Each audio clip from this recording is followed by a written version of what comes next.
20 seconds.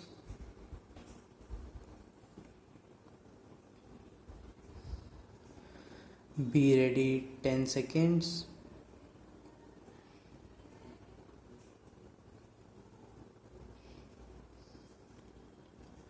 Start.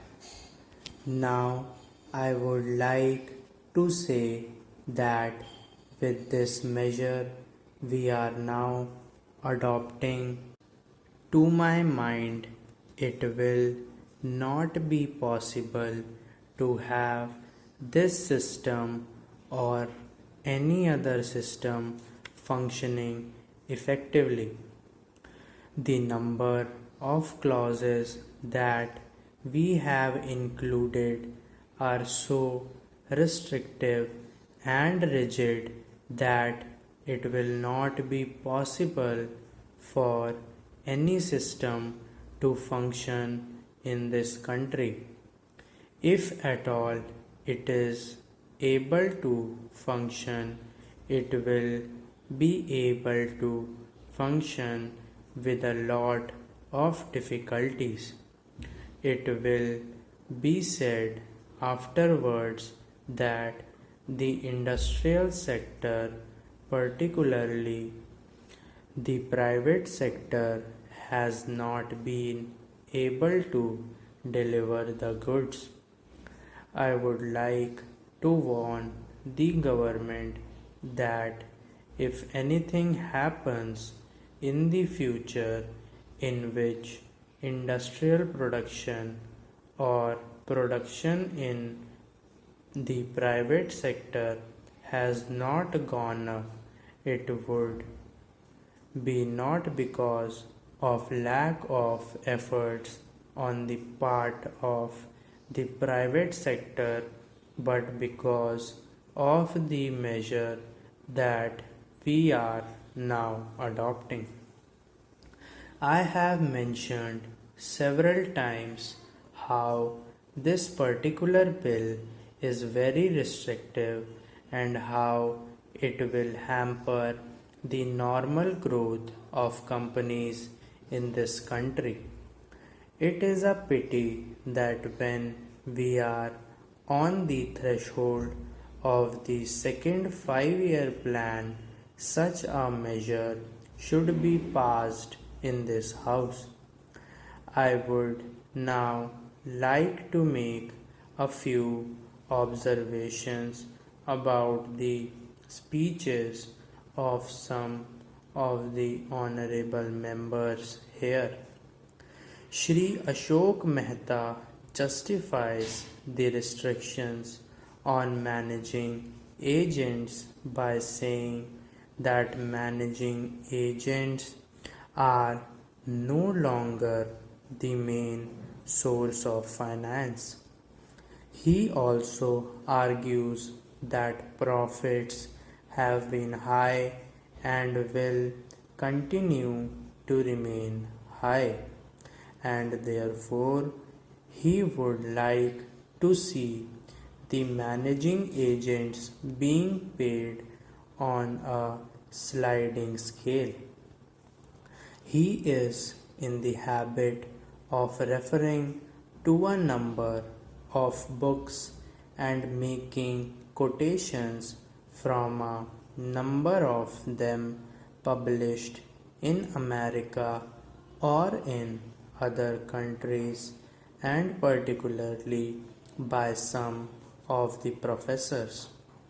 I would also like to mention to him that even when companies are floated, it requires a certain amount of confidence amongst the investing public, and it is because a particular firm is managing a particular company that this confidence is created in the investing public.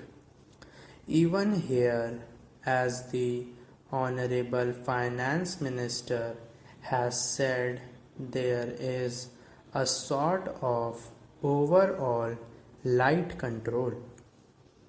New banks and insurance companies are not floated nowadays.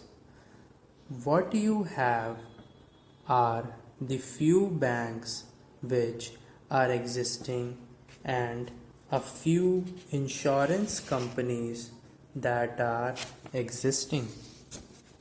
The other point is that the credit worthiness of the managing agency firm does not count to a certain extent in getting credit from the banks and other financial institutions.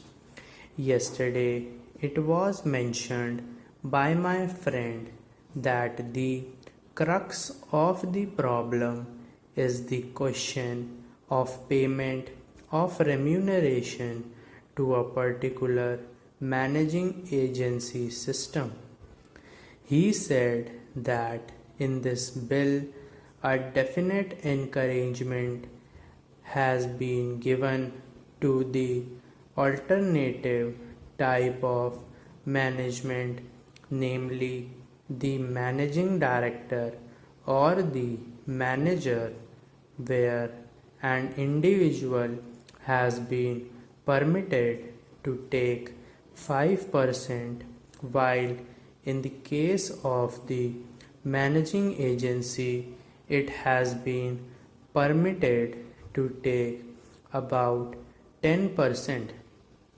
I would like to point out to him that it is not merely the question of remuneration which will decide the alternative type of management. The remuneration is not a very important thing unless and until you allow a certain amount of flexibility for any system to function.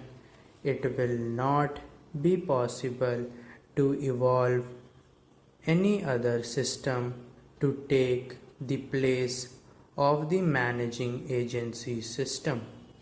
In spite of so many shackles, you may find that those few business houses which are carrying on now may have to carry on the present basis.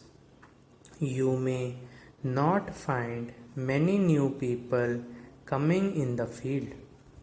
Several times it has been mentioned in this house why the business community has not prescribed for itself a code of conduct. In this connection, I would like to point out that a degree or diploma is essential for the profession, and in case of violation of the code, sanction should be provided by it to prevent a person from practicing the profession. Today, even Ashok Mehta and Shri C.C. Shah can set up a grocery shop and become businessmen. Nobody lays down any condition for starting business, and nobody can prevent others from continuing it. But I would like to point out that with regard to the code of conduct, there is a certain amount of ethics and there are certain standards and traditions on which business houses function. If a particular firm has not got proper ways of managing its business, you will find that that business house will find it difficult to function, and it would be difficult for it to command the confidence of the business community. It would not be possible for it to function as effectively as a firm which has proper ways of managing its business that is sufficient as a code of conduct. It is not possible to prescribe a certain code of conduct in the manner it has been done for the profession in general.